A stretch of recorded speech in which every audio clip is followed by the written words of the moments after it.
కడప జిల్లా కమలాపురం మండలం పందిళ్లపల్లిలో ఎమ్మెల్యే కృష్ణ చైతన్యారెడ్డి పర్యటించారు. పశు వైద్యశాల వద్ద 50% రాయితీతో అందించే పశు దానాను పాడి రైతులకు అధికారులతో కలిసి అందజేశారు. ప్రతి రైతుకు మేలు జరగాలన్నదే ప్రభుత్వ లక్ష్యమని ఎమ్మెల్యే అన్నారు. రైతులందరూ సద్వినియోగం చేసుకోవాల్సిందిగా మార్కెట్ యార్డ్ అధ్యక్షుడు వెనకలు ఉంటాయి.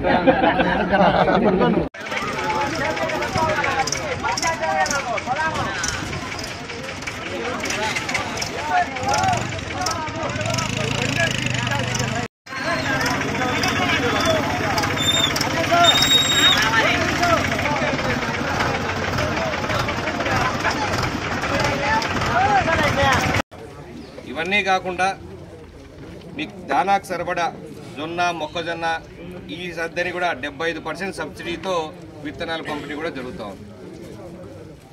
అట్లాగే వెటనరీ డిపార్ట్మెంట్కి సంబంధిస్తే నమస్కారం.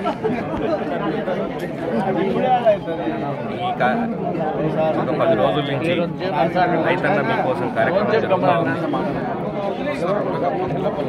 ఏ రోజైతే గత నెల గౌరవ ముఖ్యమంత్రి గారు కమలాపురం నియోజకవర్గానికి ఇచ్చేసి అన్నదాత సుఖీభవ కార్యక్రమంలో భాగంగా సూపర్ 6లో భాగంగా ఏవైతే డబ్బులు పంపిణీ చేశారో ఆ కార్యక్రమం నుంచి మొదలుపెట్టుకొని దాని తర్వాత రైతన్న మీకోసం అని చెప్పేసి కార్యక్రమం మొదలుపెట్టేసి ప్రతి రైతుకు దగ్గరికి వెళ్ళి అవగాహన కల్పిస్తూ ప్రతి రైతు దగ్గర ఏమేం పంటలు వేస్తే బాగుంటుంది, ఎట్లయితే మీకు దిగుబడి పెరుగుతుందని చెప్పేసి అగ్రికల్చర్ ఆఫీసర్లు అయితేనేమి, సైంటిస్టులు అయితేనేమి, మండల అధికారులు అయితే అందరూ ఎక్స్ప్లెయిన్ చేసుకుంటారు. అదేవిధంగా విత్తనాల పంపిణీ సబ్సిడీ రేట్లతో నాణ్యమైన విత్తనాలు పంపకానికి సంబంధించి పోయిన వారం 2 వారాల కింద 3 వారాల కింద స్టార్ట్ అయిన శనగల పంపిణీ అయితేనేమి, నిన్న వేరుశనగ విత్తన పంపిణీ అయితేనేమి 50% సబ్సిడీతో, అట్లాగే ఎరువులు యూరియా అన్ని చోట కొరత ఉన్నా కూడా కమలాపురం నియోజకవర్గం సంబంధించి ఎక్కడా కొరత రాకుండా చూసుకోవడంలో కానీ ఇవన్నీ అవగాహన కల్పిస్తూ మీకోసం కార్యక్రమం కూడా జరుగుతూ ఉంది. అలాగే ఈరోజు ఏదైతే వెటనరీ డిపార్ట్మెంట్కి సంబంధించి పశుగ్రాసం కూడా 50% సబ్సిడీతో పంచుతూ ఉన్నారు. ఆ అవగాహన కార్యక్రమానికి ఇవన్నీ పార్టిసిపేట్ అవుతూ రోజు కార్యక్రమాలు చేస్తూ ఉన్నారు రైతుల కోసం. ఎందుకంటే కమలాపురంలో 90% మంది వ్యవసాయం మీద ఆధారపడి రైతులతో కానీ వ్యవసాయ కూలీగానే ఉంది.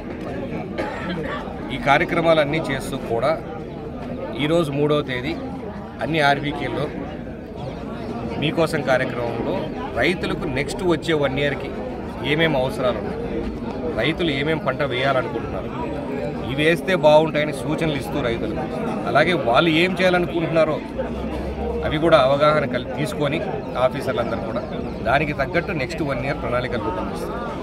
అంటే ఇక్కడ ఇంత వరి పండిస్తున్నారంటే ఇంత యూరియా అవసరం పడుతుంది, దానికి ప్రిపేర్ అయి ఉండేదానికి. హార్టికల్చర్లో ఇంత మనకి ఇన్ని చిన్న చెట్ల నుంచి దిగుబడి అవకాశం ఉంది, దానికి తగ్గట్టు మార్కెట్ క్రియేట్ చేయడం. లేదు మేము ఈ పంటలు వేస్తున్నాము, మాకు దీని మీద సబ్సిడీలు ఏమన్నా వస్తాయేమో చూడండి అని చెప్పేసి వాళ్ళు అడిగితే దానికి తగ్గట్టుగా ప్రిపేర్ అవ్వడం. అలా అన్ని రకాలుగా రైతుల నుంచే వాళ్ళ ఇన్పుట్స్ తీసుకొని వాళ్ళకు అవసరమైన ఏవైతే వాళ్ళ డౌట్లు ఉంటాయో వాళ్ళకి ఆ సజెషన్స్ అన్నీ ఇస్తూ కూడా కార్యక్రమాన్ని జరుపుతూ ఉన్నారు. అంటే మీరు దీంట్లో అర్థం చేసుకోవాల్సిందంటే ప్రభుత్వానికి ఎంత నిబద్ధత ఉంది, రైతును బాగుపరచడానికి, దిగుబడి పెంచడానికి, వాళ్ళ ఖర్చులు తగ్గించడానికి ఎన్ని రకాలుగా ప్రయత్నాలు చేయాలో అన్ని రకాలుగా చేయడానికి ఈ కార్యక్రమం చేస్తూ ఉన్నారు. అన్ని కూడా ప్రజలందరూ వాడుకోవాలి.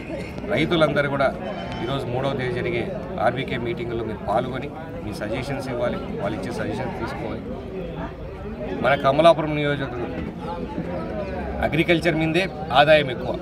మొత్తం నియోజకవర్గం జీడిపి తీసుకుంటే సర్వీస్ సెక్టర్ మీద కన్నా మిగతా అన్ని చోట్ల పోల్చుకుంటే మనకు అగ్రికల్చర్ మీదే ఆదాయం. దాంట్లోనే మనం ఎట్లా రాణిస్తాం, ఇంకా ప్రతి ఒక్కరి బతుకులు, ప్రతి ఒక్క జీవన ప్రమాణాలు ఎట్లా పెరగాలని చెప్పేసి దానికి ఈ కార్యక్రమాలన్నీ చేస్తున్నారు. ప్రతి ఒక్కరు కూడా ఇవి వాడుకోవాలని చెప్పేసి మీ ద్వారా కోరుకుంటున్నాను. Thank you.